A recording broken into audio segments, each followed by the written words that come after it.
আসসালামু আলাইকুম ভিউয়ার্স, আশা করি ভালো আছেন। বর্তমান অত্যাধিক তীব্র গরমে হিট স্ট্রোকের ঝুঁকি অনেকাংশেই বাড়ে। শরীরের পানি ও লবণের পরিমাণ কমে গেলে হিট স্ট্রোক হয়। এই গরমে সুস্থ থাকতে চাইলে সচেতন থাকার বিকল্প নেই। জেনে নিন হিট স্ট্রোকের লক্ষণ ও প্রতিরোধের কারণ। এই পর্যায়ে হিট স্ট্রোকের লক্ষণগুলো আমি তুলে ধরব।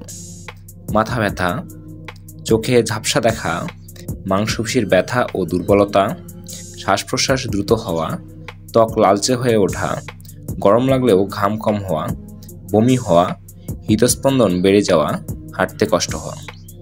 হিট স্ট্রোক প্রতিরোধের করণীয়: দিনের বেলার বাইরে কম বের হওয়ার চেষ্টা করুন, রোদ এড়িয়ে চলুন, বাইরে বের হলে সঙ্গে ছাতা রাখুন। এছাড়া টুপি বা কাপড় দিয়ে মাথা ঢেকে রাখার চেষ্টা করুন, হালকা রঙের ঢিলেঢালা সুতি পোশাক পরুন, প্রচুর পরিমাণে পানি খান, ফ্রিজের ঠান্ডা পানি খাওয়া থেকে বিরত থাকুন, সহজে হজম হয় এমন সহজপাচ্য খাবার খান, ভাজা পোড়া বাসি বা খোলা খাবার খাবেন না, দিনের বেলা একটানা শারীরিক পরিশ্রম করবেন না, সম্ভব হলে একাধিকবার পানির ঝাপটা দিন বা গোসল করুন। প্রস্রাবের রং হলুদ হলেই পানি খাওয়ার পরিমাণ বাড়িয়ে দিন।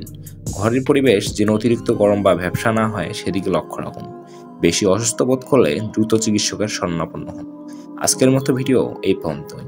ভিডিওটি ভালো লাগলে লাইক, কমেন্ট, শেয়ার করবেন এবং আমার চ্যানেলটি সাবস্ক্রাইব করবেন। ধন্যবাদ।